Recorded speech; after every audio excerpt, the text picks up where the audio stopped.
we'll be starting with Linux. Okay, so almost everyone here is BC almost. Okay, that's great. Okay, thank you guys.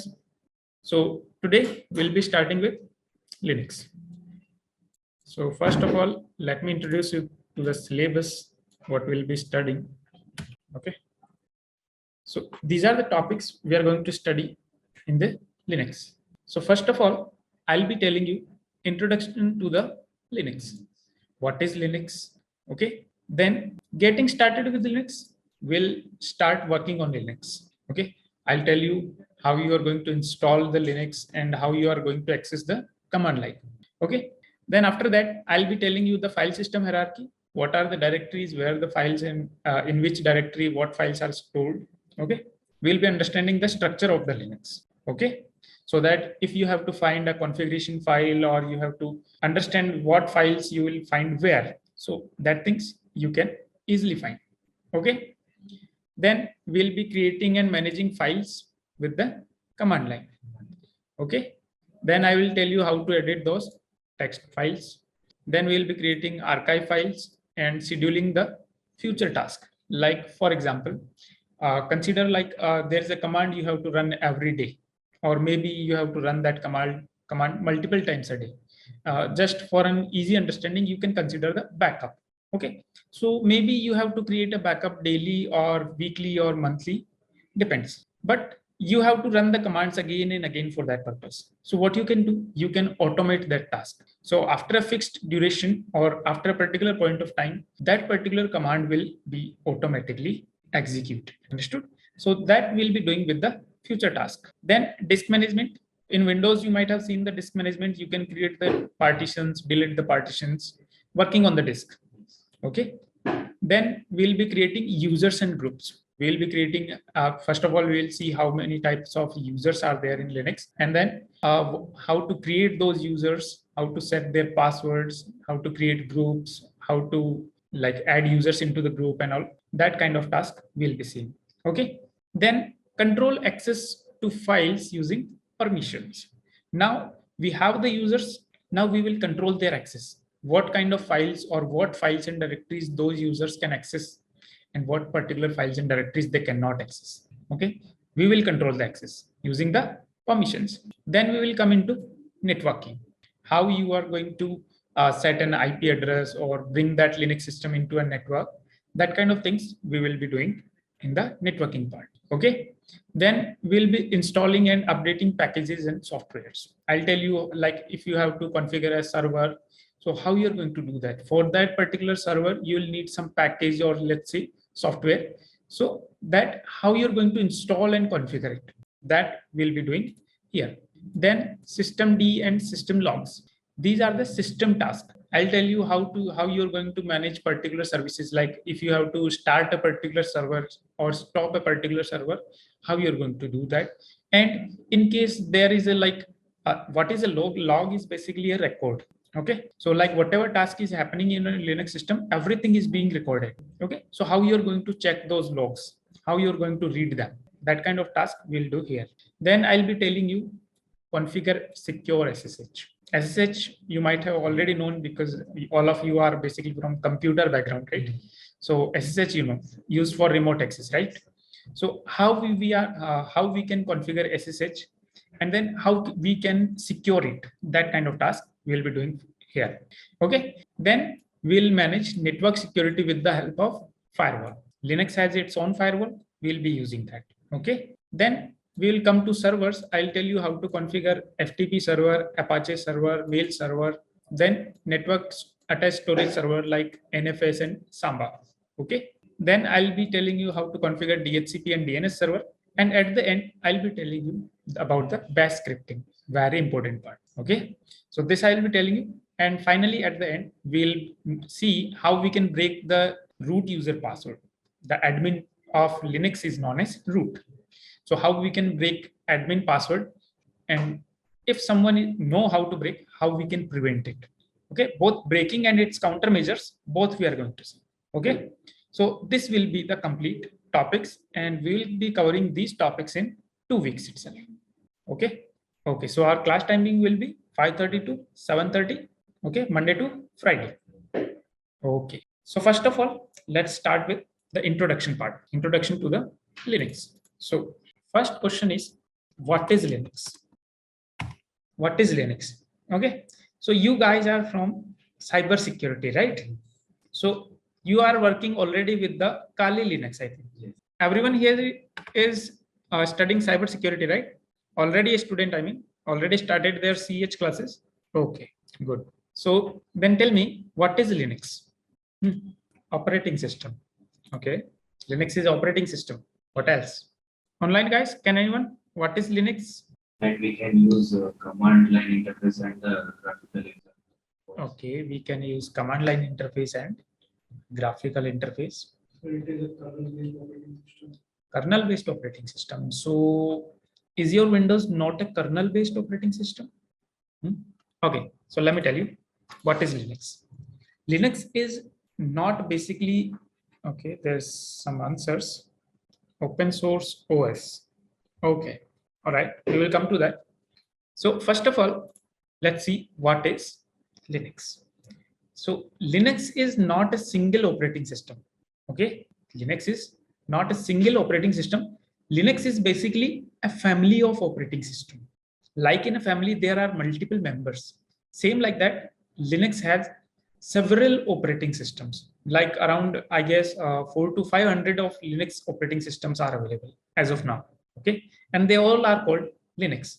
Like, for example, first of all, let me say, what is Linux? Linux is a family of operating system. Okay, and these particular operating system, these are based on Linux kernel. Based on what? Linux kernel. Okay, and they have some features like they are open source, they are free. Okay, these are some of the features. Okay, all right. So I was saying something. Me. Okay. So basically, Linux is what? Linux is a family of operating system based on Linux kernel. Okay. And like I said, there are around 500 Linux operating system. If I give you some examples of Linux operating systems, they are like, you can consider most popular, Kali, and what other you have heard? Ubuntu. Fedora. You have heard of Ubuntu, Fedora, Parrot OS. Okay. Arch. Okay. And SUSE. Mac OS is different. Mac OS is different. Like there are other also, like your RHEL, your Oracle, your CentOS. There are lots of operating system, around 500. Okay. And here we will be using CentOS. Okay. And if you are studying CentOS, you will automatically be learning Oracle, RHEL, and Fedora. So in one way, you can say that here we are going to learn total 4 operating systems. 4 Linux operating systems you will be learning. I'll be using CentOS, but the same interface, not even a single command difference. Okay. You will be using on the Oracle as well, RHEL as well, and Fedora as well. What about Debian? Yeah, Debian and RPM, they are 2 architectures of Linux. Like your Kali, your Ubuntu, okay? These are based on your Debian based. Their architecture is Debian based architecture. And your CentOS, Oracle, RHEL, Fedora, these are RPM based. Basically, what are these? These are their package management systems. Okay? How you, like basic commands on all operating systems will be same. Like whatever command we are using to create a file on Kali Linux, same command we can use on Red Hat, same command we can use on CentOS, same command on Fedora you can use, same on Ubuntu. Okay, but the method of installing softwares, that will be different. That will be different on your Kali Linux. That will be different on your Red Hat. Okay, clear? Okay, understood Linux. Now here comes a word kernel. Okay, so first of all, let us understand the word kernel. So what is a kernel? You said it is based on Linux kernel, right? So what is a kernel? What's between hardware and software? Okay, hardware and software. So basically your entire communication between software and hardware is provided, or we can say, yeah, provided by the kernel itself. Like, what is kernel? But the thing is, what is kernel? You have to understand that, right? Any idea online, guys? What is kernel? I have started the recording as right? Okay. Anyone from online want to tell what is kernel? You guys, no idea. No. Okay, no problem. Okay, fine. Basically, you guys know that what kernel does. It provide communication or say entire communication between your software and your hardware. That is done by with the help of kernel. Okay. But basically what kernel is a program. Kernel is a program. And what you call kernel as a, you can say, source code. Okay. So here you can say kernel is the source code or a program, okay, that facilitate communication between the hardware and software. Okay, but how can kernel automatically does everything? Can it do it automatically, or you have to execute commands? You guys have to execute commands, right? So where do you execute the command? On kernel? No. Where? On the shell, or say your operating system. What we use operating system, right? So basically your kernel is what? A program. We modify this program to create a new software or an operating system that we use. Okay, so you can also say kernel is the source code of an operating system. Okay, understood? Any doubts so far? Online guys, any doubts so far? Okay, understood so far? All right. Now we know what is kernel. And Linux is based on what? Linux kernel. Okay, we can say Linux is based on Linux kernel. Okay, and we also call it as monolithic kernel, other name of the Linux kernel. Understood? Okay. Now tell me, who gave this Linux kernel? No idea? Okay, try. Linus Torvalds. Yeah, he gave this kernel in 1991, and behind his name, it was named Linux. Because his name was Linus, it was named Linux. Okay. Then why Monolithic is different, it's other name. reason? There is this other name just like that. Okay. Like if you go on Wikipedia and check, it will give you many names like based on Unix and then monolithic like that. Okay. All right. So this Linux kernel was developed by Linus Torvalds. Okay. In the year 1990. Okay. So basically, Linus Torvalds, he developed this particular kernel for his own system. Okay. And then he uploaded it on Google. Then when later companies came to know about it, they found it very useful. Okay. Just a minute, guys. So they found this kernel very useful. So what they did, they approached the Linus Torvalds and they said, we want to use your kernel and we want to develop our own programs with the help of your kernel. Our programs will be based on your kernels. Okay. Then because Linus Torvalds uploaded it on Google and stated it as open source. How? Here a word comes, open source. Okay. So open source basically means that this particular software can be used by any person, any company, and he can use it accordingly, according his wish. He can modify it, copy it, paste it. He can do anything. Okay. According to his own needs, or he can use this kernel and develop his own software. But this was basically the priority, or we can say proprietary for Linus Torvalds. So companies approached him. They told him we want to generate new softwares, and he didn't allow them to use it for their commercial purpose. Commercial purpose in the sense he didn't allow. He didn't say you cannot sell it. You can create your softwares, but you cannot sell it. And that is why, that is the main reason that Linux is free. Okay, that is the main reason why Linux is free, because he told them, if you are using my kernel, then your open operating systems or your software, they should be open source as well. Okay, and that is the reason your Linux are free and open source. Okay, all right. Now, how companies, what they did, they generated software, they distributed it as open source, but they are charging for their support. Okay, they cannot charge for the operating system, but they can charge for the support. Okay, or some extra features they provide. Okay, all right. So open source means anyone, we can say a person or company can use the software according to his need and can modify it. Understood? Any doubt so far?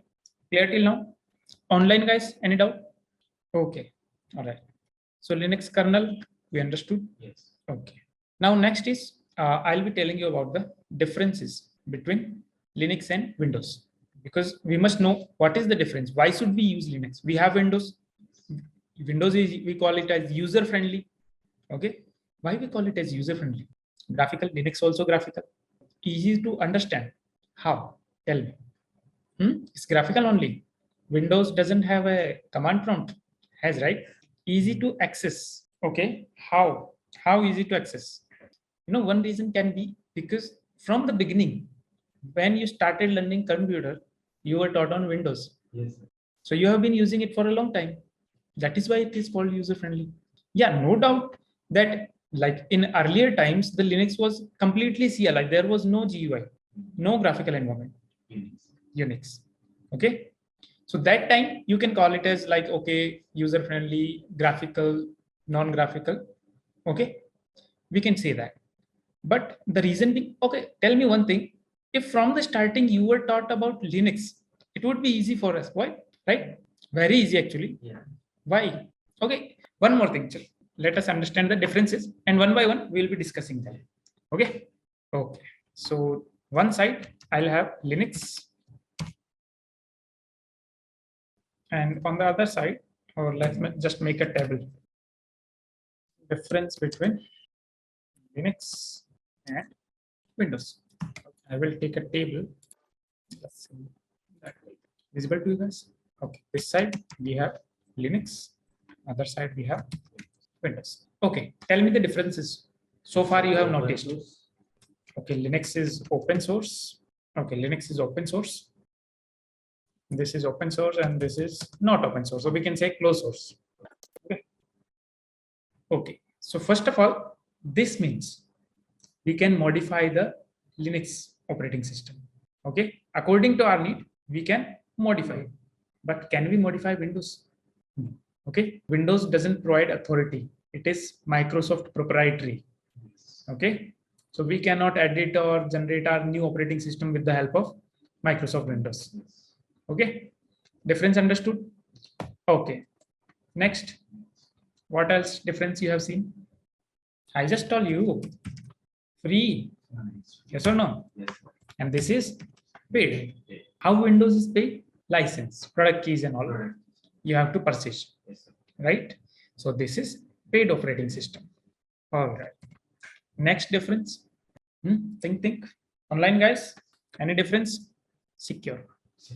Okay. Let's say Linux is secure. And this is, can we say not secure? Is Windows not secure? We are using means it is secure, right? Yes, sir. Then what do we write here? We can say less secure compared to. Okay, this is less secure compared to Linux. Okay, we cannot say not secure because Windows is secure as well, but not as secure as Linux. Okay, then next difference, Windows use GUI, Linux use kernel. So Windows does not use a kernel. Windows is like a shell operating system. So Windows is like a shell operating system. Shell operating system. Okay, and Linux. Kernel operating system. So Windows does not have a kernel, right? That is what you want to say. Okay, other than that, we'll come to that. Okay, in Windows, have you seen virus? Windows, you haven't seen virus. Virus comes easily, right? You are downloading some other programs and they're getting virus, affecting the entire system. Yes or no? So can we say that Linux is less, we can say, less prone to virus? Like we don't get to see no access to source code in Windows. Yeah, that is we say not open source, right? So Linux, your Linux is less prone to Windows. We cannot say totally not prone. Even in Linux, you can get virus, but that is only when you install it. Yeah, compared to Windows, Windows is more prone to virus. Okay, so we can say Windows is more prone to. So spreading virus too easily. More prone means more sensitive, you can say. Like in Windows, virus can get easily, or virus can affect your Windows system easily, but not the Linux system. Okay. Now there is a reason behind this. What is the reason? Why Linux is less prone to Windows? Less prone to virus, and Windows is more prone to virus. Why like that? Okay, understand. In your Windows, when you download a software, what is its extension? .exe. Does that .exe format supported in your Linux? No. Okay. Because your Windows support .exe extension, it is prone to virus. How? .exe formats are executable formats. Okay. And sometimes the attackers, or let's say the hackers, they program that particular program in such a way that as soon as you click to download it, they will automatically get installed and start running on your computer. Okay. And because Windows support your .exe extension, that program will easily run. Yes or no? And as we said, it is less secure compared to Windows. That particular virus will easily be affecting your files. Take an example of the ransomware. Have you heard ransomware? No, it is a very popular virus, and currently it is so much in use. Okay. What it does basically, let's say you are downloading some program from online. Okay. Let's say you want to download Adobe Photoshop. Okay. And Adobe Photoshop, this is a paid software. But what you want to do, you cannot afford it. So you want to use it in free. So what you will do? You will go on Google and search for the cracks. You will go on Google and search for the cracks. Now tell me one thing, why would someone provide you the crack? Why someone will spend a lot of time coding that particular program to crack that thing? Why would someone do that? And if he is spending a lot of time, why would he give easily to you? Why would that particular person give his entire work very easily to you? Is it possible? Would you do that? Consider, like, for example, you are cybersecurity student, right? You are spending a lot of money for the training. So would you give your entire training to someone else for the free? Of course not. You won't do that. No one does that. Okay. He is getting more information because he is getting your entire data. And talking about ransomware, what it does, it doesn't get your data. He will not take your data. He will not take a single file from your system. What he will do, he will just, like the ransomware virus, it will just encrypt all your files, including all files, directories, doesn't matter. It is software, it is Notepad, WordPad, PDF, whatever file it finds, it will kind of encrypt your entire disk. Now, what will happen? You will not be able to read your data. Okay. For example, you are working in some company. Okay. And this is your company laptop. Now you are trying to download and ransomware got in. Now, in your company laptop, there was a lot of information. There was a lot of important stuff, right? So what you will do? You don't have a choice. Your entire data is encrypted and it cannot be decrypted unless the hacker gives you the proper or the correct key and the software to decrypt it. It cannot be decrypted. So what other options you have? You have to pay him. Yes or no? Either you will get fired and the company will impose some money on you, right? Company will not let you go like this. Okay, you can go. We don't need you anymore because there was a data for the company, right? So why would the company let you go? They will impose some money on you, like fine and all, right? So these are the things. They will just encrypt your file and leave a notepad file in your system so that you can contact them and provide them money. Then after that also, there is no guarantee that they will give you the correct key. Maybe they will demand more money. Okay. You cannot be sure of that. So these are the things. That is why Windows is more prone to virus. Understood? Okay. Now, considering Linux less prone to virus, how? First thing, your Linux does not support .exe file format. So means that particular thing of virus cannot come. Okay. Even if some virus came in Linux, there are certain levels of security. Like first you have the permissions, then you have the SE Linux, then you have the firewall, then you have the network security as well. So there are certain layers of security. Okay, that is why the virus cannot work efficiently If you create in a bash file, anywhere, because whatever file you will do, let's say bash file. So bash file that will be run automatically. / and you give the name, it will run. Okay, but it needs permission to run.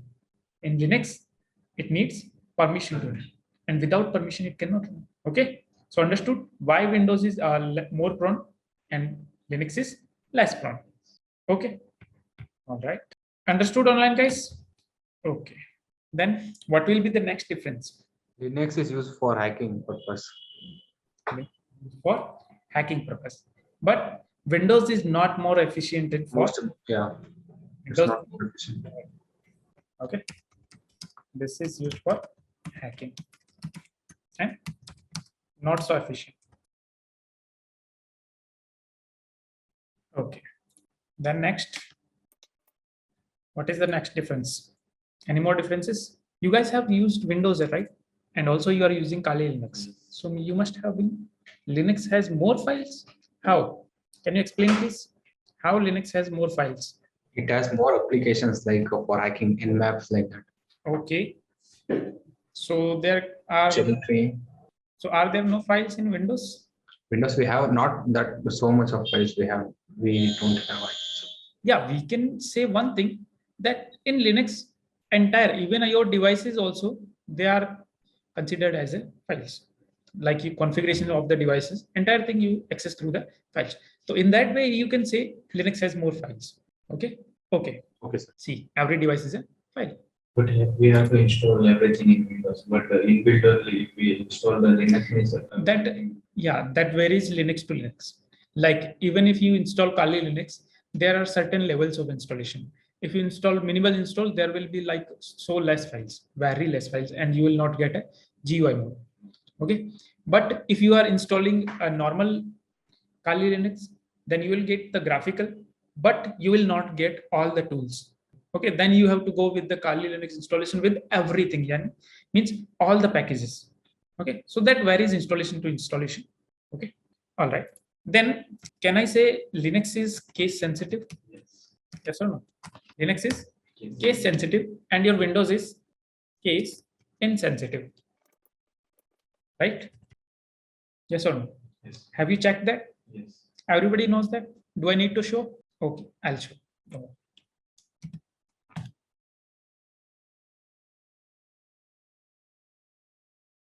Let it come up. Until then, I'll show you in Windows. All right. So if I say dir, you see there is a directory named desktop. Visible? Okay. So there is a directory named desktop, and in the desktop, the D is capital. Can you see that? There is a directory desktop, and in the desktop there is a D capital. Okay. But if I will write Windows CD and desktop, okay. So if it goes in the desktop directory, that means it doesn't matter if you are writing in what case. Okay. Did it go to the desktop directory? Okay. Let's try one more. Let's say I'll say all the caps. No difference. Okay. Even the command I'm typing in caps doesn't matter. Okay. CD, let's say I'll say desktop. No difference. Why? Because Windows is case insensitive. Uppercase and lowercase Windows does not make any difference. Okay. And one more thing you can say here, like if we have a folder, in that particular folder, we cannot have same name with same file and folder. Like we cannot have a file and folder with the same name. Why? Because it will show an error. Okay. Because it is case insensitive. Understood? Okay. Now in Linux, let's see, might have come up.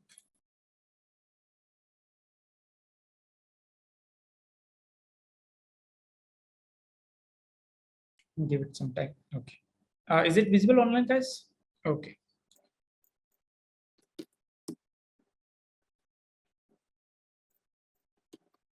Visible? Okay. Now, if I do ls, again, the same thing, desktop with D capital, right? I'll say the same command here. What it does, no such file or directory. Okay, let's try different. cd desktop, no such file or directory. Okay, or if I say the command in caps and write it properly, what it says, command not found. Why? Because the command is in lowercase, not in uppercase. Okay, so if you will say correctly only, then only it will go to that directory. Understood? Yes. So case sensitive and case insensitive. Understood? Yes. All right. What next? What else can be the difference? There's one more difference you must notice. When separating the directories, C, then users, and then the directory. So what kind of slash it is using? Is it using backward slash? Backslash it is using?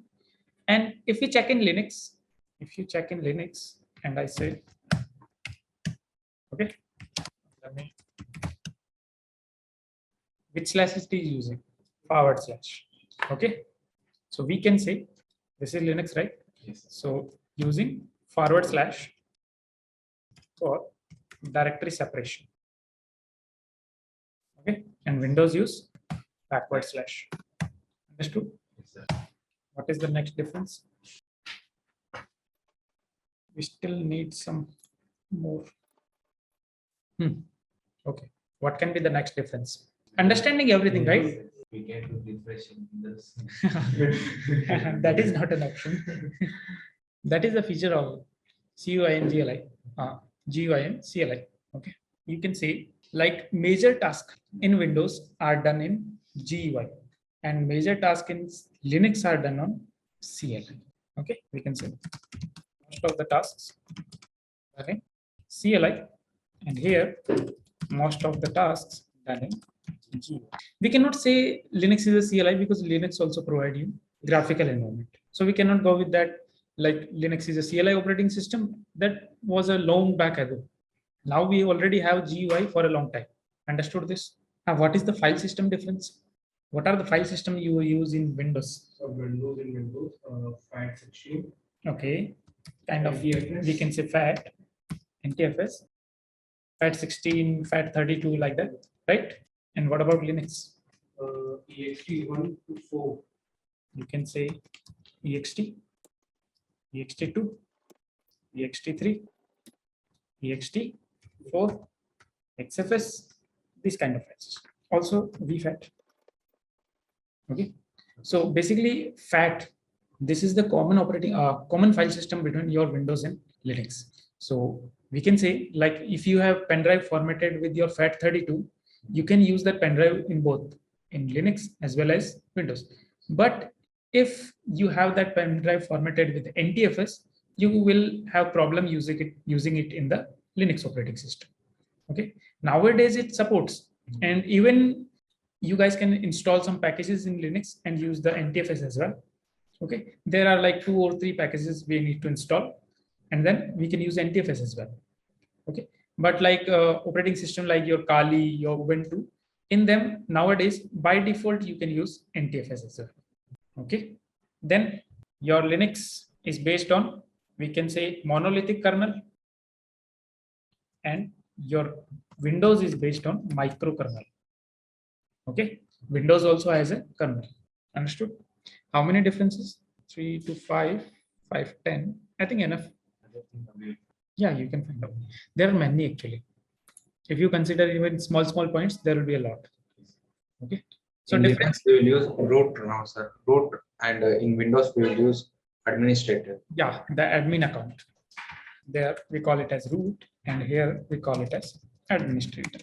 Okay, and then also you can say like in Windows we have a guest account also, but in Linux you don't have it. Users you can create. Yeah, users we can create, but they are standard users, not the guest user. Okay, all right. Understood so far? Should we move forward? Any doubt till now online, guys? All right, understanding everything, right? Yes, sir. Okay. Now next we will move forward with the installation. Windows says 32-bit or 64-bit. Okay, Next, minimal install. It is there. You can install. Okay, like the new you can call it as Windows or Linux operating system. All are now 64-bit. 32-bit very not available. Okay, but in all times they were available.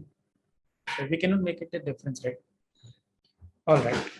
So we will be moving forward with the installation. Okay. So for installation, you want to use VirtualBox or VMware. For Kali Linux, you have used VirtualBox. All right, no problem. So we will be going with the VirtualBox itself. So you guys know how to create a virtual machine already? Everyone in VirtualBox, how to create a virtual machine? Everybody knows. Okay. We just have to click on new. Then you have to type in the name. For example, here we are going to install CentOS. So I'll say CentOS or simply say CentOS Linux because I already have a CentOS here. Okay. Then just click on next. Here you will specify the RAM. For example, I want to provide here 4 GB RAM enough. Okay. Then next, here it is an option to either create a hard disk. So there are 2-3 options like do not add a virtual hard disk. So it will not create a hard disk. Then second, create a new virtual hard disk. So this will create a virtual hard disk in your system. And if you already have an existing hard disk, you can attach it from here. Okay. But right now we don't have it. So we will add. Now, what kind of hard disk file type you want to create? This is for VirtualBox. This is for virtual. This is simply virtual hard disk. And this is you can use in VMware also, VMDK. Okay. So let's go with VirtualBox itself. Keep it default.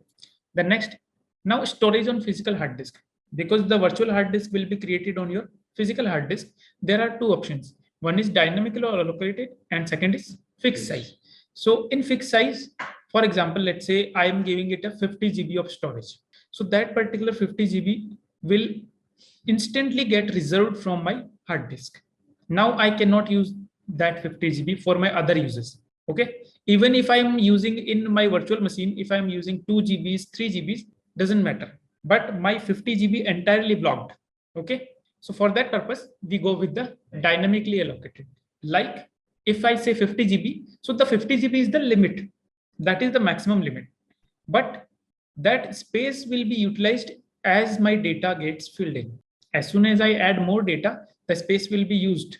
But until then, that remaining space I can use anywhere. Okay. So we will go with the dynamically allocated. Next, size of hard disk. You can install Linux around 4 to 5 GB easily. So 8 GB is more than enough. Okay. But if you want to like store your repositories and packages and all, then you can go with the 20 GBs. That is also more than sufficient. Okay. Then create. This virtual machine has been created. Okay. Now you have to add your ISO image. So for ISO image, we have to go in the storage section and here IDE secondary device. Here you have to select the optical drive. Okay. Then select on choose a disk file. Okay. You guys know how to download Linux already? Everyone online guys, you guys know how to download an ISO image, right? What is the minimum RAM of Minimum 1 GB is enough. Yeah. Linux, even if you are doing a minimal installation, even 512 MB is enough. You know, Linux is known as the fastest operating system in the world. Linux is the fastest operating system. Why? It can run on very low. Okay, one more difference. One more difference. Your Linux is low loaded operating system and your Windows is high loaded. Means Linux you can run on a very low end device as well. It doesn't need a very heavy end system. You can easily run in the CLI mode. We call it as minimal install. Okay. But Windows you cannot run. For example, Windows 11 you try to run on a 2 GB system. It will take entire life to start. Okay. So Windows is high loaded. It means Windows require a good processor, good RAM, okay, to work efficiently. Okay. Now let's go. So we will add an image. So I already have this image downloaded. I'll select this image and then open it. Add it. Then just click on start. Okay. So this is the first screen you will see. Okay. So there are 2 options. First is install CentOS Zen, and the second one is test this media and install CentOS 7. And the third option is troubleshooting. So the troubleshooting options, it is basically used like in case your Linux system, it was working properly, but it has crashed. So you want to recover it. In that case, you will use troubleshooting. Okay. Then there are two options: install CentOS 7 and test this media and install CentOS 7. So when you click on install CentOS 7, your installation will begin directly. Okay, it will directly take you to the installer.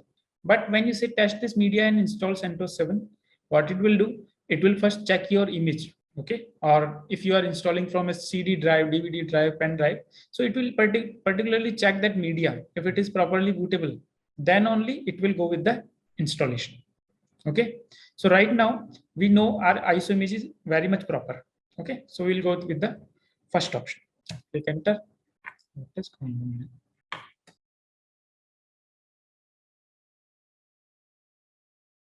You know what is happening? This all okay, okay. Of course, booting, but who is doing all that things? Not the kernel. I'll tell you. No, we have the topic. Like I said, I'll take you from the scratch to the servers. So far, any doubt?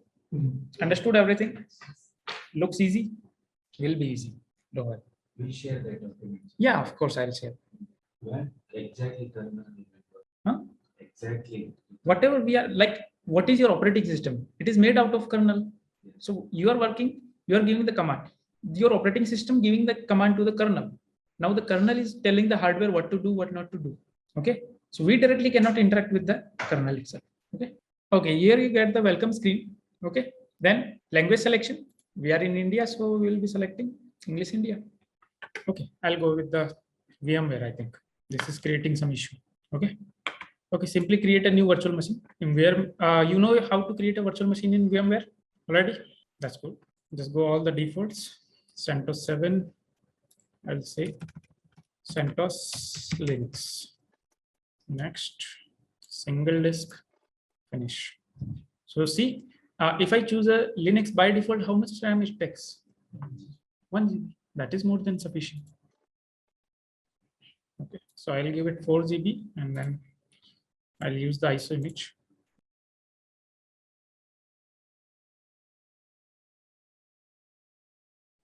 Okay, so we'll be using the first option, hitting enter. What we see in BIOS is the kernel. Hmm? Kernel BIOS. BIOS. What all process will happen in the BIOS? It's to kernel. Is it kernel? Okay, tell me one thing. BIOS is a part of Windows. No, right? So how? BIOS is a program for your motherboard to maintain the devices. Okay. All right. So here we are going to select English India, then continue. As soon as I select English India here, so my language support and all those things, time zone, everything automatically will be done. Okay. Keyboard also, English India selected. Now, if you see here, by default, what kind of installation? Minimal installation. So if you guys didn't see, like while installation, if you guys didn't take care and directly go with the begin installation. So what you will guys have? You will have a black screen with the text. That is the minimal installation. You will have zero graphical environment. Okay.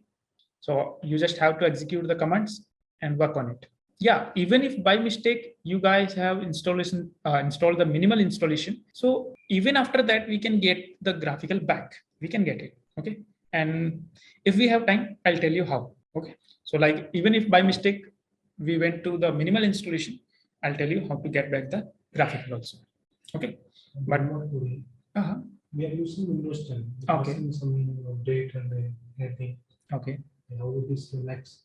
We install the packages. Packages. Yeah. And in Linux, like the distributions are changed. Yes. Versions entirely changed. And if there is a difference in package, so you can go with the package update. No need to update entire. Okay, Linux Mint.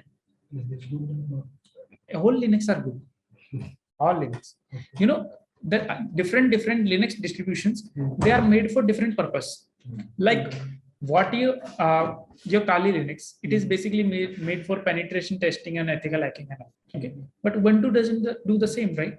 By default, it gets the desktop servers, but not the penetration testing. Yeah, if you want, you can add the packages and do that, but by default not. Okay, so all the Linux distributions, they are made for their own purpose. Like I said, it is open source. So anyone, if someone feels the need to do something, he will modify it and then make his own operating system. Like for now, let's just assume this is CentOS. If you will install the Red Hat, what will change? Just this logo, nothing else. Just this logo will change. Entire thing will be same. If you install Oracle, again the logo will change. Nothing else will change. Okay. So everyone, some company want to have their own operating system. They will just go with that by just changing the logo and changing the name. Wherever Red Hat name, just change it to CentOS. Just that. So easy. So if you click here, you will see there are a lot of installation types. You can go with the minimal installation, which is basic functionality. Okay, you will get entirely CLI mode, no graphics. Okay, then if you want to perform some computation or processing, you will go with this. Okay, similarly, there is for different servers and different functions, there are automatically categories divided. In each category, some particular packages related to that category will be installed, not the other packages. Okay, but what we want, we are going to work on the GUI and we will be making some servers. So we will go with the server with graphical user interface. Okay, you can go with the Genome desktop, but this will be like a client system, not a server system. Okay, So what is Genome? Genome, it is you can say Genome is the display manager. Yes, Genome is the, DB Plasma. this is also a display manager. There are different like when I'll tell you how. For example, Ubuntu server. Okay, so you installed it in the CLI mode. Now you want the graphical mode. So either you can go with the Genome display manager, you can go with the KD Plasma, or you can go with the there's one or two more.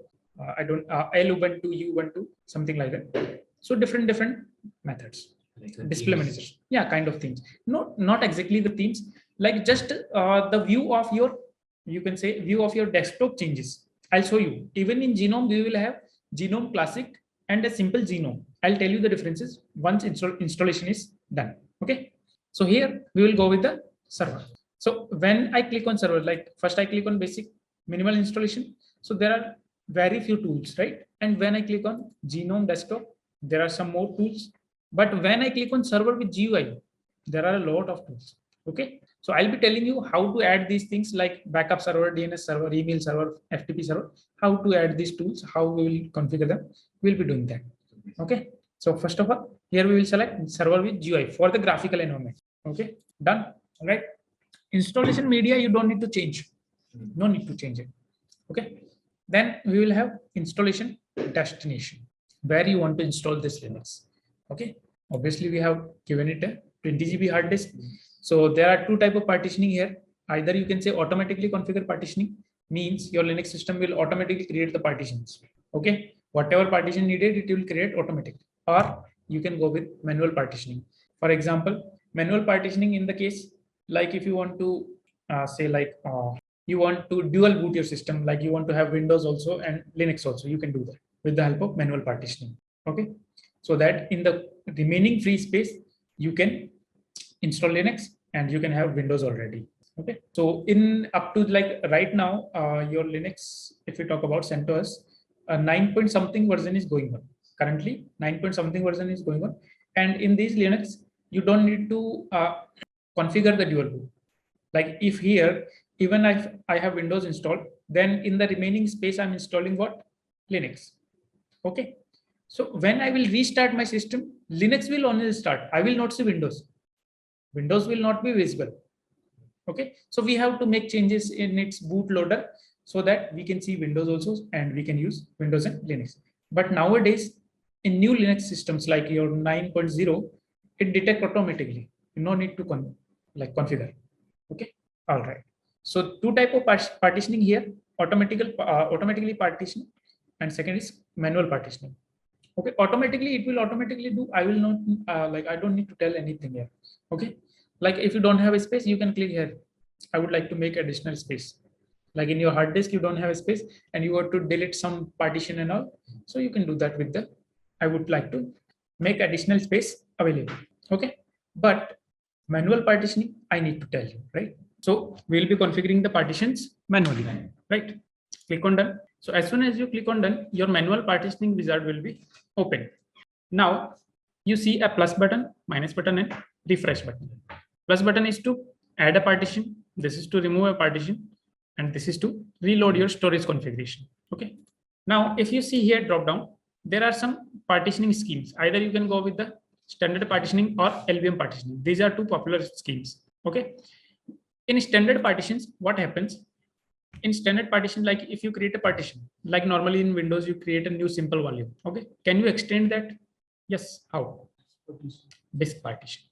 You can extend it. How much you can extend it? For example, let's say you have 500 GB of hard disk and you have only one partition, C partition. Okay. Now, how much big partition you can make in that hard disk? Obviously 500. We cannot go beyond that. Okay. That is not possible. But with the help of LVM, what you can do, you can attach multiple hard disks. For example, I have 500 GB hard disk. I created a 500 GB partition, but now I need more space. Okay. So with the help of LVM, what I can do, I can attach one more hard disk, same 500 GB, and that two hard disk space will combine and become 1 TB. Okay. So with the help of LVM, we can, like in Windows, you have RAID 0, RAID 1, kind of that thing. Okay. You can combine multiple hard disk space with the help of LVM. Okay. So we will go with the LVM itself.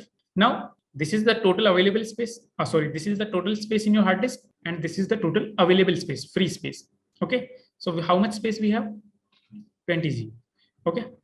So for installation of Linux, basically two partitions are important. Okay. One is your slash partition. Let me write here. What? For installation of Linux, two partitions are important or say required. Okay. First is the slash partition, or say first is the slash boot partition. Okay. What slash boot does? It store your booting files. The files required to boot your Linux system, to start up it. Okay. The files required to start your Linux system. It stores the files required to use the Linux system. Understood? Then the second is slash, where you are going to store everything. Root. Okay. This is the root of system, where everything will be stored. Understood? But along with these two partitions, I'm going to add one more partition, and the name is swap. Have you heard about it? What is swap? You are using Kali Linux. You must know about swap, right? So it is regarding to RAM. Regarding to RAM. Okay. How? Okay. It's okay. What is swap? Basically, you can consider it as virtual RAM. Your swap, you can consider it as virtual RAM. So swap will be the space of your hard disk. Swap will be the space of your hard disk that your Linux system will use as a RAM. Okay. In what case it will be used? It will be used when your actual RAM, your physical RAM is completely exhausted. For example, you are using your Linux system. Let's say 2 GB RAM you have. Okay. And 2 GB RAM is already completely being used. So how Linux system will do its own task? It will need some memory, right? So what memory will be that? That will be your swap memory. It will be doing its entire task on the swap memory. Understood? Yes. It is the space of hard disk that Linux will be using as that. Okay. In case physical memory is not free. Understood? So these three partitions we are going to make, and this boot partitions, if you want to make like 100 MB sufficient. Okay. But I'll be giving here 500 MB so that it has some free space also. Okay. Swap, this is the space we want to give the most, the largest space, because it is going to store everything. Okay. And swap, whatever virtual RAM you want to provide. In simple word, whatever virtual RAM you want to provide to your system, that is like for out of 20 GB, I'm going to provide it 2 GBs. Okay. And the remaining space, which will be around 17.5 GB, right? 17.5 GB. This entire space I'm going to use for slash. Understood? All that. So first I'm going to select slash boot, and here I'm going to give it 500 MB and hitting enter. Not working. Add mount point. 500 MB added. Next, I want to add swap partition. How much space? 2 GB. So I'm going to say 2 and capital Z. Added. Now remaining space. Entire space I want for slash. So I'll just do say plus, and here I'll select slash. I will not give any space. So what it will do by default, it will take the entire free space. Okay. So I'll say add mount point, and you see they are already added. Understood? Any doubt so far? Okay. Let's just minimize this. Online guys, any doubt so far? Am I audible? Okay, good. So what is it is showing the summary of changes, whatever changes you are doing. So first of all, you are going to destroy the format, means you are going to kind of format the pen drive, hard disk. Okay. Then we will be creating, see, partitions we are creating. Then we will be formatting them as a LVM. Okay. And then we will be creating our disk. Okay. If you think this is all correct, then you can go with the accept changes. If you think there is a problem, you can go with cancel and return to custom partitioning. Okay. So right now it is correct. We'll go with accept changes. Now there is next kdump. What is kdump? Kdump is basically known as kernel dump. Okay. This is what basically, let's say in case your Linux system crashes. Okay. If your Linux system crash, so your kdump will store some information about the crash, that why did your system crash. That information will be helpful when you want to recover your system. Okay. And for this particular information storage, to store that particular information, what kdump will do, it will use the space of your RAM, your physical RAM. Okay.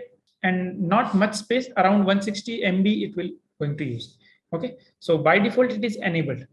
Okay. If you see, by default it is enabled, and it is saying kernel kdump is a kernel dumping mechanism. In the event of system crash, kdump will capture information from your system that can be invaluable in determining the cause of crash.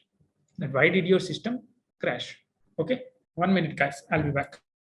Okay. So understood? Kernel dump, Yes. it will use some space from your RAM. And how much space by default it uses? 160 MB.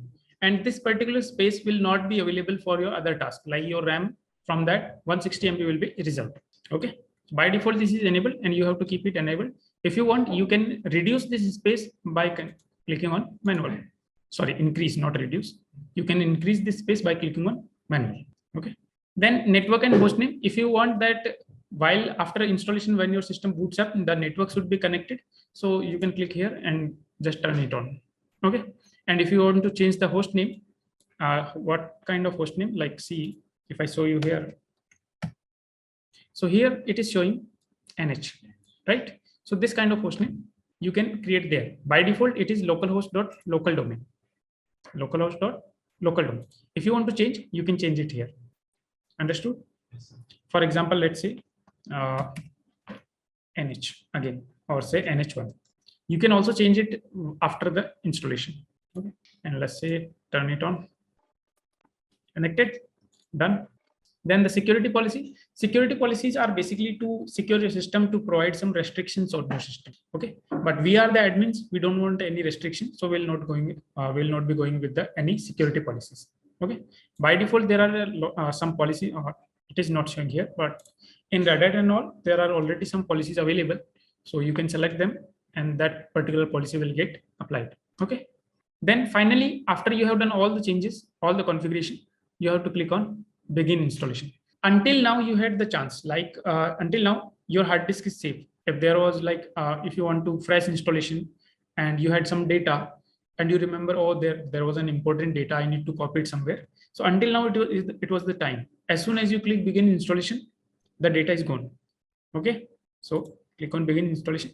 Now here you see user settings. There are two options, root password and user creation. Okay. Root password means root is the admin user. So you will create a password for it. For example, here we are using CentOS. So I will simply use CentOS as the password. Now my password is so weak. So it will say the password you have provided is weak. Okay. The password contains the username in the same form. You will have to press done twice. Okay. We will press that done twice. Okay. But in real scenario, you are going to use some good password. Okay. User creation, it is optional. Either you create a user here, or otherwise, when you start the system after installation, when your Linux system will start, you will have to create a user. Okay. So you have the option, either you create now or you can create later. So better we create now. I will say NH. And if I want to make this user an administrator, I'll just check this mark and then same password, CentOS, I use, and then press the done twice because it is a weak password. Understood till now? Any doubt? No. Online guys, any doubt so far? Can you use at the same time? What? Can you use two user at the same time? You superuser and user. Yeah, you can use. Windows and Linux. No, like in Linux, how can you use? You can use in the CLI, not in the graphical. In the CLI, you can use. Like if I, like for example, let me show you. Here you can see right now, who is the user? Root. And you can check the user with the command, who am I? Okay. But in the same terminal, this side it is root. Here I can use other user. For example, there is a user called NH. So I will use that. Visible? Yes. Okay. And I will simply say switch user NH. NH does not exist. See, now I'm using other user. If I say who am I, this is NH. Okay, so two users simultaneously, same time. But in CLI, in the graphical, if you will see, it is only root. Okay. All right.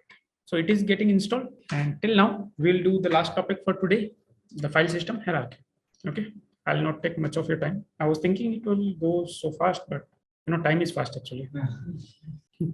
No, if you feel like it is going too much, you can tell me. No, sir. Okay. All right. So if I say ls file system hierarchy, so like I said, slash will be the thing where you will be storing everything. Okay.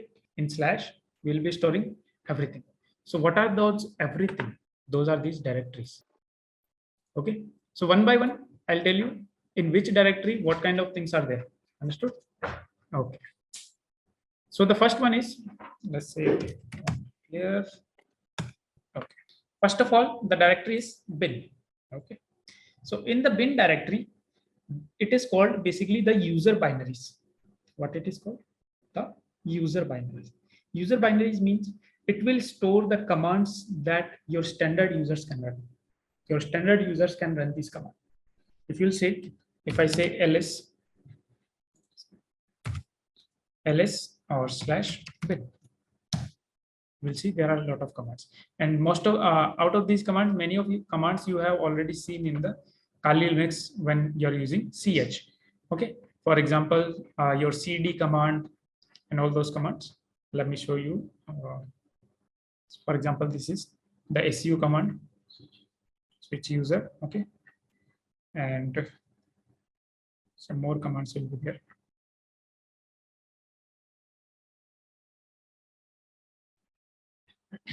Like pwd. Okay, and then yeah, cp here, cp, mv, these are all commands. So here basically the commands that normal user can use. Okay, then next is the boot. We created the boot directory, right? We just created where the bootloader files will be stored. Your kernel and all those things will be stored in the slash boot. Let's see, slash boot. See, so here they are called VM, Linux, Intramfs, and then your bootloader, grub and grub2. Okay, so all these files will be stored in the boot directory. Understood? Okay. Then next is the dev, means your device files. Whatever the hardware device connected to your system, they'll be stored in this directory. They will show, they will display. Let me show you. ls/dev. Sorry. See, your CPU, then your CD-ROM, okay, your disk, everything, physical devices, okay, they will be stored here. Any doubt? Okay. Then again, we have /etc. In the /etc, what will be stored? All your configuration files.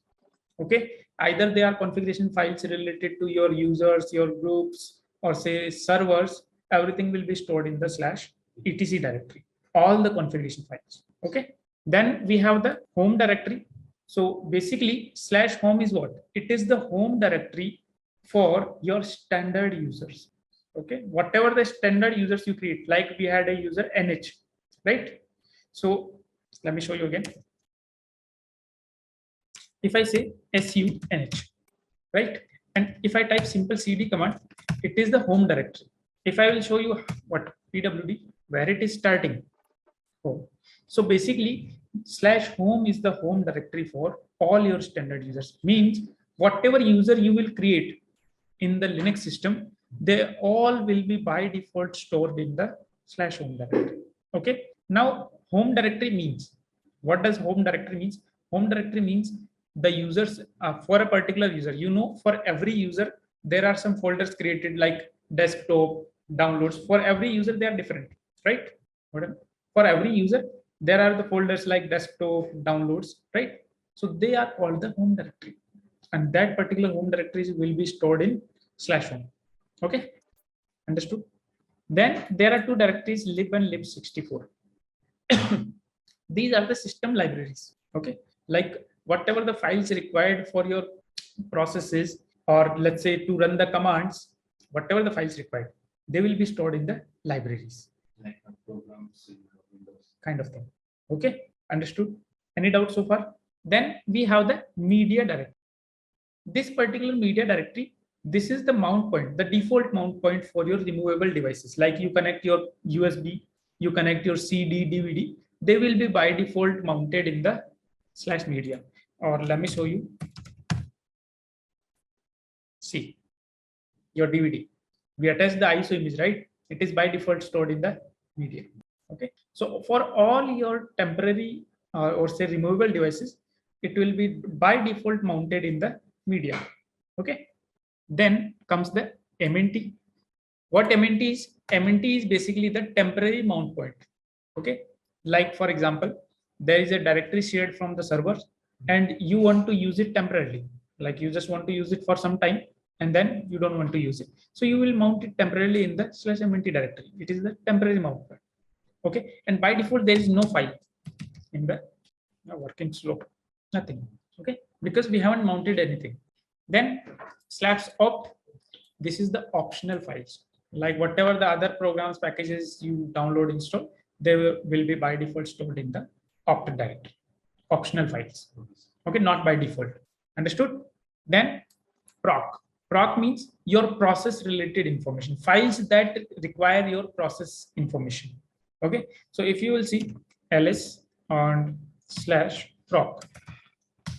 So whatever the processes are running in the background, whether it be your some consoles, your CPU information, devices information, that all will be stored in the proc directory. Okay. See, all the process IDs are available here. Understood? Okay. Then root. Root is basically what? Root is the home directory of your root user. Like for standard user, the home directory is /home. For root user, the home directory is /root. You can check. If simply I say this is the root user, and when we see this symbol, it means it is in its home directory. Okay. /. Understood? Then run. You might have seen it here. Okay. Same thing. Whatever the process running. Okay. sbin. Here we had bin, and now we have sbin. So in bin, we had files, or we can say commands that only that standard users can run. But in sbin stands for system binaries or say super user binaries. It is store commands that only your super user, mean your root user can run. Okay, same thing. It also has command. Check out all these commands. Okay. Then next we have SRP, your services related information. Okay, whatever the services are running, their information will be stored in the SRP. Okay, SYS, again system files. You can check ls/sys, whatever firmware, hypervisor, kernel, modules, power, everything information. Okay, they will be stored in the system. Then this might be your favorite, right? Temporary files, no need to tell. Whenever your program runs, it will create a temporary file and never use it again. That's why, that is the reason that your temporary files get filled so fast. Okay. So with time, you can delete this, no problem. Okay, these files are required only once when you start a program. Next time the program starts, it will create a new temporary file. Okay, understood? Then comes the USR. USR, you can simply say user related files, or you can call it as your secondary root hierarchy. Like we have these directories bin, sbin, same things you will see in the USR as well. See, you have bin, you have sbin, kind of things. You have libraries as well. Okay, this is the secondary hierarchy. Okay, understood? Then the last is the variable files. That the files that changes over time. For example, your logs. With time they keep updating. For example, your mails. With time, new mails keep changing. Okay, so all those things will be stored in your var directory. Means variable files. Okay, so this is done for the day. Enough? Any doubt so far? Online guys, any doubt? Anyone? What is the simple Has been you can say super user binaries or system binaries. All right, guys. So I'm done for the day, and you can ping me on WhatsApp, okay, with the details, so I can share the drive and all with you. Although I know you are all are from cybersecurity, but still you can mention. Okay, cloud. So guys, I'm done for the day. Any doubts so far? Okay, then we'll meet tomorrow. Okay, have a good night.